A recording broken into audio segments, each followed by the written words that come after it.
Hello everyone, this is Nitesh and welcome on Let's Find X, and today I'm going to start the very important topic of arithmetic section, that is DI, data interpretation, and this is your first question. The following bar graph chart depicts the production of fruit in Haryana state over the years. इस bar chart के बारे में बात की जा रही है, ठीक है. And the pie chart represent the approximate percentage of different fruit. ये है आपका pie chart. Answer the question based on this two graph. और एक इन्फॉर्मेशन भी लिखा है, assume that percentage of fruit remains same for all the years. तो question में इतना इन्फॉर्मेशन है. इसके अलावा दो डेटा आपके सामने है. पहला वाला डेटा आप देख पा रहे हो, इसको बोलते हैं बार ग्राफ, ठीक है. और सेकेंड जो डेटा है, सर्किल में जब भी परसेंटेज हो या डिग्री लिखा हो, ये कहलाता है पाई चार्ट, ठीक है. तो इतने डेटा पर आपसे कुछ क्वेश्चंस पूछे गए हैं. वो क्वेश्चन वन बाय वन हम लोग लेकर डिस्कस करने वाले हैं. तो सबसे पहला क्वेश्चन जो है वो है, देख लो यहाँ पर, if the production of fruit in 1996 was 10% lower than 1998. 1998 में जितना भी प्रोडक्शन हो रहा था इस टेबल में, 1996 में उससे 10% कम प्रोडक्शन हो रहा है, ठीक है, 10% लेस. तो इसको कैसे समझोगे? सबसे पहले इस डेटा पर ये देख लो कि यहाँ पर एक इन्फॉर्मेशन लिखा हुआ है, जो क्या, कौन सा इन्फॉर्मेशन है? Fruit production. इतने प्रोडक्शन हो रहे हैं और उस प्रोडक्शन में डिस्ट्रीब्यूशन ये है.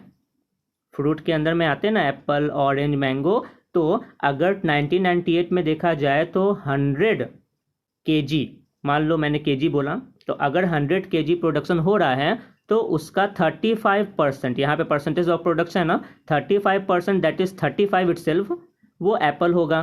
26%, दैट इज 26 इटसेल्फ, 100 का 26% तो 26 ही होगा ना, वो क्या होगा? मैंगो होगा. तो इस तरीके से यहाँ पर डिस्ट्रीब्यूशन लिखा हुआ है. तो इस टेबल को समझते हुए आपको इस क्वेश्चन का आंसर देना है, ठीक है. तो फिर से देख लो, 1998 की बात कहो, 1998 में टोटल प्रोडक्शन हो कितना रहा है वो आपको यहाँ पर लिखा हुआ दिख रहा होगा, 100 टन, क्योंकि यहाँ पे सारे डेटा किस में है? टन्स में. 100 टन मैंने टी लिख दिया. और 1996 की बात की जा रही है, तो 1996 में साफ साफ क्वेश्चन में लिखा हुआ है कि 10% कम. देखो यहाँ पर लिखा है ना, fruit in 1996 was 10% lower than 1998. तो यहाँ पर तो 1996 का डेटा है नहीं, लेकिन उसका कंपैरिजन 1998 के साथ जरूर किया गया है. उससे 10% कम है. तो 100 से 10% कम होने का मतलब होता है 100 का 90%. या तो इसे आप डायरेक्ट इस तरीके से समझ लो, या फिर ऐसे समझो, 100 से कम है ना, तो 100 माइनस 10% ऑफ वाट? 100, उसी 100 का 10%. तो इसको जब आप सॉल्व करोगे और 100 कॉमन ले लोगे, तो 100 1 माइनस 10% का मतलब क्या होता है? 10/100. और इसको जब आपने सॉल्व किया तो ये आपको ऐसा ही दिखेगा, 100 इंटू 90/100. तो ये जो इंटरमीडिएट स्टेप्स हैं, इनको छोड़ने की आदत डालो और डायरेक्ट ये वाला अप्रोच याद रखो, ठीक है. इतनी बातें आप समझ पा रहे हो. लेकिन इसके बाद फिर आपसे क्या पूछा गया है वो आप यहाँ पर देख लो. यहाँ आपसे साफ साफ पूछा गया है, what was the amount of गावा प्रोड्यूस इन टन इन 1996. तो अब आप मुझे बताओ, ये जो डेटा निकला है जिसका वैल्यू 90 है, 90 टन तो टोटल प्रोडक्शन हो गया ना 1996 का. अब इस 1996 में गावा कितना परसेंट आपको दिख रहा है? 15%. तो आप इस 90 का 15% सॉल्व कर लो. वो कितना आ जाएगा? 59 टाइम्स में 135 अपॉन में 10, ठीक है, दैट इज 13.5. और सारे यूनिट किस में चल रहे थे? टन में. तो आपका आंसर भी होगा वो 13.5 टन. तो आपका आंसर है बी. कंफर्म है. और इसी क्वेश्चन को अगर आप डायरेक्ट बनाना चाहते हो तो आप ऐसे सोच सकते हो, what was the amount of गावा प्रोड्यूस इन टन इन 1996. तो गावा तो जो है वो हर साल तो 15% ही प्रोड्यूस होगा ना. तो 15% of something, percent means 1/100 of something, यानी इस ब्रैकेट में जो आने वाला है, ठीक है. और समथिंग मीन्स क्या? 1996 में जो ओवरऑल टोटल प्रोडक्शन होगा, टोटल प्रोडक्शन, इसी का 15% गावा होगा ना. तो आप मुझे बताओ, 1996 में टोटल प्रोडक्शन हो कितना रहा है? यहाँ लिखा है वो sentence, if the production of fruit in 1996 was 10% lower than 1998. तो 1998 में जितना भी प्रोडक्शन है दैट इज़ 100, उससे 10% लोअर देन, 10% लोअर देन का मतलब होता है 90/100। अगर वो 20% लोअर देन होता तो 80/100, अगर वो 30% लोअर देन होता तो 70/100, अगर वो 10% मोर देन होता तो 100, 10/100। तो ये सब लैंग्वेज आपको समझना है। अगर वहाँ 20% मोर देन होता तो 120/100। आप डायरेक्टली ऐसे मल्टीप्लाई करके निकाल सकते थे, सॉल्व कर सकते थे, ठीक है। और जब आपने इस डेटा को सॉल्व किया तो ये आपका सॉल्व होकर कितना आ जाएगा, 100 से 100 कैंसिल, 10 से 10 कैंसिल किया, 15 9 टाइम्स में 135/10 दैट इज 13.5। और ये पूरे के पूरे यूनिट किस में चल रहे थे अभी, टन में, तो आपका आंसर होगा टन। अगर केजी में पूछा जाता तो टन की जगह आप 1000 केजी से मल्टीप्लाई करके केजी में पहुंच सकते थे, ठीक है। तो ये आपका आंसर है, कंफर्म है। नेक्स्ट क्वेश्चन है, if 25% of mango produced in 2001 was exported at the price of 20 per kg। यहाँ पर kg लिखा है और आपका डेटा दिया हुआ है टन में। इसका मतलब पहले तो साफ है कि 1 टन का मतलब आपको समझना है, जो कि होता कितना है 1000 kg। इसे आप लास्ट में जरूर यूज करना, क्योंकि एक यूनिट से दूसरे यूनिट में कन्वर्जन यहाँ पर जरूर हो रहा है, क्योंकि आपका डेटा है टन्स में और दिया है यहाँ पर kg, ठीक है। तो ये आपको खुद ही पता होना चाहिए था। चलो आगे बढ़ते हैं। फिर से क्वेश्चन देख लो। If 25% of mango produce in 2001, तो 2001 में टोटल प्रोडक्शन हो कितना रहा है, 2001 में टोटल प्रोडक्शन है 150 टन। और 150 टन से मैंगो की बात की जा रही है ना, तो आप देखो ना यहाँ पर परसेंटेज ऑफ प्रोडक्ट यानी डिस्ट्रीब्यूशन, तो ये पाई चार्ट बता रहा है ना। ये वाला जो बार ग्राफ है ये फाइंड फ्रूट प्रोडक्शन बता रहा है, मतलब टोटल फ्रूट कितना प्रोड्यूस हुआ। और उस फ्रूट में डिफरेंट टाइप ऑफ फ्रूट जैसे मैंगो, ऑरेंज, एप्पल, इसका डिस्ट्रीब्यूशन यानी इसके डिफरेंट कैटेगरी कितने कितने केजी में है वो कौन बता रहा है, वो ये पाई चार्ट बता रहा है, ठीक है। तो ये दो इन्फॉर्मेशन है, तो किस इन्फॉर्मेशन को कहाँ यूज करना है वो आपको समझना होगा। तो अगर आपको फिर से समझना है तो मैं एक बार क्वेश्चन के साथ आपको ये क्लियर कर दूं कि मैं बार बार किस डाटा को यूज कर रहा हूँ, ठीक है। सबसे पहले तो मैंने यहाँ पर लिखा था 1 टन का मतलब कि 1 ton is equal to 1000 KG, ये तो आपने कंफर्म कर लिया। इसके बाद लिखा है 25% ऑफ मैंगो प्रोड्यूस इन 2001। तो 2001 को जो आपने देखा तो वहाँ पे टोटल फ्रूट कितना प्रोड्यूस हो रहा है 150, और इस 150 टन का मैंगो कितना प्रोड्यूस हो रहा है, इस 150 जितने भी 150 हैं उसके 26% मैंगो होंगे ना। लेकिन ये जितना भी मैंगो है इस पूरे मैंगो का 25% को आप एक्सपोर्ट कर देते हो, तो इसका 25% आपने एक्सपोर्ट कर दिया, तो ये हुआ एक्सपोर्टेड अमाउंट। लेकिन ये एक्सपोर्टेड अमाउंट जो है वो केजी में है या फिर टन में, ध्यान दो यहाँ 150 के टन में था ना, तो ये अभी टन में है, ठीक है। जब आपने इसको 1000 से मल्टीप्लाई कर दिया इस डेटा को, 150 इंटू 26/100 इंटू 25/100, इसको जैसे ही आपने 1000 से मल्टीप्लाई किया ये केजी में कन्वर्ट हो गया। और आप सोचो कि हर केजी पर केजी को आप कितने रुपए में एक्सपोर्ट करते हो, 20 रुपए में। तो इतने सारे केजी को आप कितने रुपए में एक्सपोर्ट करोगे, दिस इंटू 20, ठीक है। एक केजी को अगर आपने 20 में एक्सपोर्ट किया तो 15 केजी को कितने में करोगे, 15 into 20।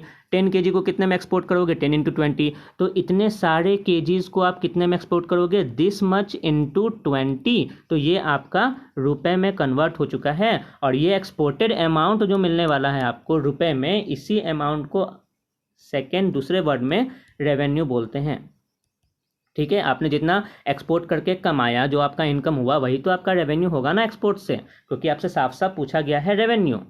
What was the total revenue earned from export, export करके जितना भी रेवेन्यू मिला, मतलब जितना भी आपने इनकम करा, जितना भी टैक्स हुआ, जो भी, वो आपका रेवेन्यू है। तो ये टोटल जो सॉल्व करके आने वाला है यही आपको रेवेन्यू बताने वाला है। अब इसी एक्सप्रेशन को आपको सॉल्व करना है, तो मैंने इसको ऐसे सॉल्व किया, यहाँ पे 3 0 कट हो गए, ये 1 0 से ये कट हो चुके हैं। और जब आपने ऊपर वाले सारे नंबर्स को मल्टीप्लाई किया तो ये मल्टीप्लाई होकर आ जाएगा 1,95,000, दैट मीन्स 1,95,000।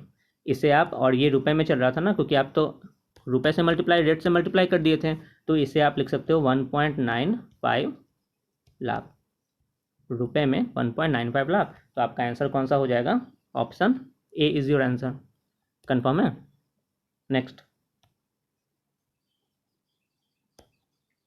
नेक्स्ट क्वेश्चन है, if the total fruit production is increased by 12% in 2003।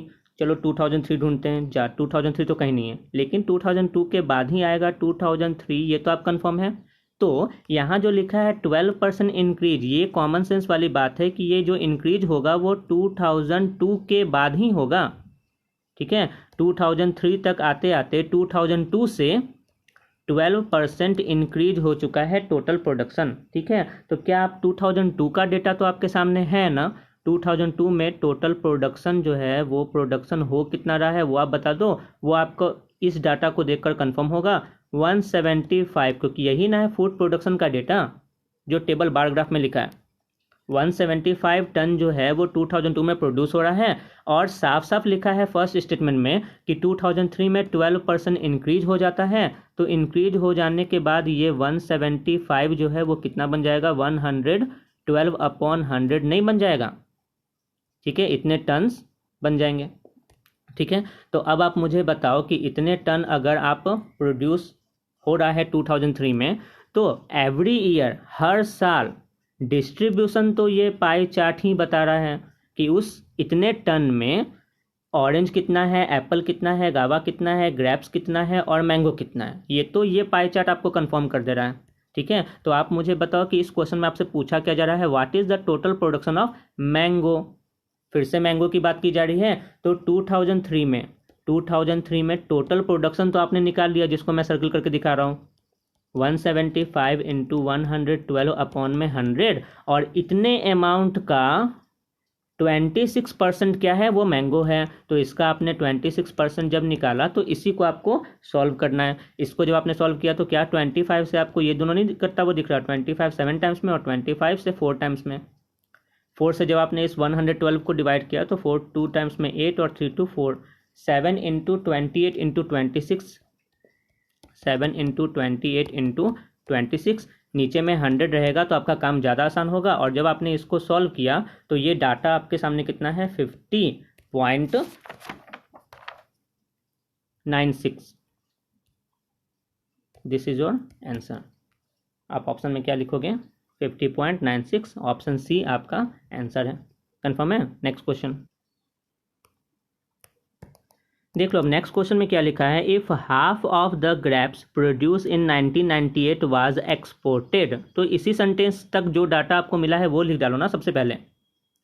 Half of the grapes produce in 1998, तो सबसे पहले तो 1998 पे आओ, और टोटल प्रोडक्शन जो है वो तो आपको यहाँ दिख रहा है ना, 1998 में आपका प्रोडक्शन हो कितना रहा है, 100। ठीक है, तो लेकिन उसके हाफ को आप एक्सपोर्ट कर रहे हो, तो सबसे पहले एक्सपोर्टेड अमाउंट जो है वो आप मुझे बता दो। एक्सपोर्टेड अमाउंट, ये कितना अमाउंट आप एक्सपोर्ट कर पा रहे हो, 1998 में 100 kg, 100 टन आपका टोटल प्रोडक्शन था। और इस टोटल प्रोडक्शन में ग्रेप्स कितने थे वो आप देख के मुझे बता दो, 14। क्या यहाँ से आपको पता चल पा रहा है, 14/100, और इसका हाफ आप एक्सपोर्ट कर रहे हो तो 1/2 कर दिया मैंने, क्योंकि आप इतना ग्रेप्स है ना, लेकिन उसका तो हाफ आप एक्सपोर्ट कर रहे हो ना। दैट मीन्स कितना, 7 टन को आप एक्सपोर्ट कर दे रहे हो। ठीक है, उसके बाद क्या लिखा है, टोटल रेवेन्यू। उसके बाद एक सेंटेंस लिखा हुआ है, टोटल रेवेन्यू आपके सामने दिया हुआ है, टोटल रेवेन्यू कितना जनरेट हो पा रहा है, 1.4 लाख। कंफर्म है, रुपए में 1.4 लाख। तो आपको ये कंफर्म होना पड़ेगा, ऐसे ऐसे छोटे छोटे जो कॉन्सेप्ट हैं यहाँ पर, ये आप क्वेश्चन बनाते जाओगे तो खुद ही कंफर्म होगा। सबसे पहले यहाँ पे तो देख लो, आपसे पूछा क्या गया है, व्हाट वाज द प्राइस पर टन, मतलब आपसे रेट पूछा जा रहा है। प्राइस पर टन का मीन्स रेट पूछा जा रहा है, और रेट का एक्सप्रेशन होता ही है टोटल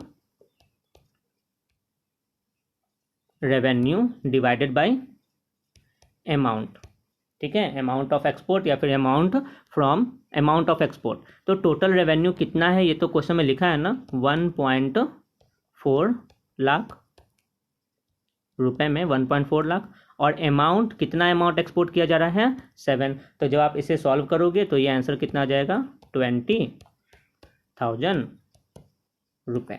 ठीक है, तो दिस इज योर आंसर। तो ऑप्शन कौन सा आपका सही है, ऑप्शन सी।